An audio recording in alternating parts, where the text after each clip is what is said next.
નમસ્કાર વાલા વિદ્યાર્થી મિત્રો, સ્વાગત છે તમારું મેથ્સ એન્ડ ઇંગ્લિશ યુટ્યુબ ચેનલમાં. વિદ્યાર્થી મિત્રો, આજે આપણે ધોરણ 7માં ગણિત વિષયના આઈએમપી દાખલાઓનું સોલ્યુશન કરવાના છીએ, જે તમને તમારી દ્વિતીય વાર્ષિક પરીક્ષા 2025માં અતિ મહત્વપૂર્ણ નીવડશે. તો આ દાખલાઓનું સોલ્યુશન તમે ધ્યાનપૂર્વક જોઈ લેજો અને હા, મેથ્સ એન્ડ ઇંગ્લિશ યુટ્યુબ ચેનલને સબસ્ક્રાઇબ પણ કરી દેજો. તો ચાલો આપણે દાખલાના સોલ્યુશનની શરૂઆત કરીએ.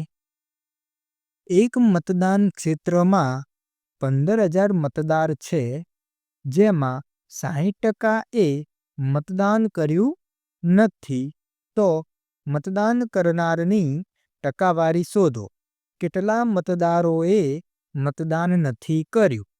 આપણને શું આપેલું છે? તો કે મતદાન ક્ષેત્રમાં 15,000 મતદાર છે, એટલે કુલ મતદારની સંખ્યા આપેલી છે. આપણે લખી દઈએ કુલ મતદાર બરાબર કેટલા આપેલા છે? 15,000. ત્યારબાદ 60%એ મતદાન કર્યું નથી, એટલે કે મતદાન ન કરનાર બરાબર કેટલા ટકા? તો કે આ છે 60%. હવે આપણને ખબર છે કે કુલ મતદાર તો કુલ મતદાર કેટલા છે? તો કુલ મતદાર સંખ્યામાં છે 15,000 અને કુલ મતદાર આપણે ટકામાં લખવા તો કેટલા લખાય? તો કે 100%. કુલ મતદાર ટકામાં કેટલા હોય? તો કે ટકા હંમેશા કુલ 100% હોય. આ 100%માંથી મતદાન ન કરનાર છે 60%. મતદાન ન કરનાર કેટલા છે? 60%. તો આપણે લખી શકીએ કે મતદાન કરનાર બરાબર શું લખાય? તો કે કુલ મતદાર માઇનસ મતદાન ન કરનાર. ચલો આટલી ખબર પડી. ત્યારબાદ આપણે લખીએ કુલ મતદાર કેટલા છે? તો કુલ મતદાર છે 100%. ટકામાં લખવાના છે એટલે 100% ઓછા મતદાન ન કરનારના ટકાવારી કેટલી છે? તો કે 60%. હવે તમે જોઈ શકો છો 100% ઓછા 60% એટલે કે 40% આપણને જવાબ મળશે. એટલે કે આપણને જે પ્રથમ પ્રશ્ન પૂછ્યો તો જુઓ, તો મતદાન કરનારની ટકાવારી શોધો. તો આપણે શોધ્યું મતદાન કરનારની ટકાવારી આપણને કેટલી મળી? 40% મળી. પરંતુ એને બીજો પણ એક પ્રશ્ન પૂછ્યો છે, કેટલા મતદારોએ મતદાન નથી કર્યું? એટલે કે મતદાન જેમને નથી કર્યું, એટલે કે જુઓ મતદાન ન કરનારની ટકાવારી કેટલી છે? 60%. તો ટકામાં આપણને ખબર છે 60 છે, પણ સંખ્યા પૂછી છે. અને શું પૂછ્યું છે?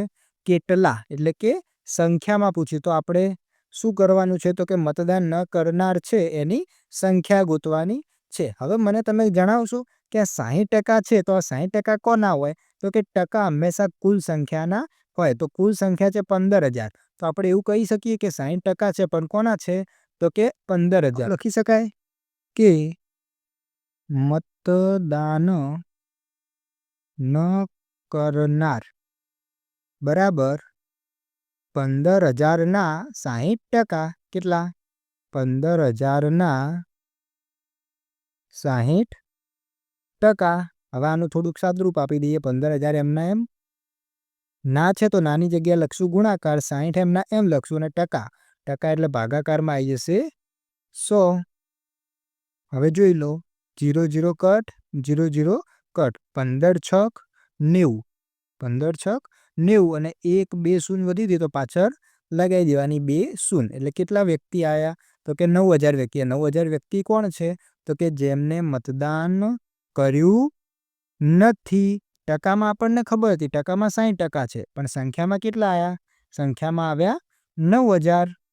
તો વિદ્યાર્થી મિત્રો, આવા અન્ય વિડીયો જોવા માટે આપણી યુટ્યુબ ચેનલ મેથ્સ એન્ડ ઇંગ્લિશને સબસ્ક્રાઇબ કરી દેજો. અને હા, તમારે જો વધુ આઈએમપી દાખલાઓનું સોલ્યુશન જોઈતું હોય તો મને નીચે કમેન્ટમાં જણાવજો, જેથી હું તમને વધારે વિડીયો શેર કરી શકું. ધન્યવાદ.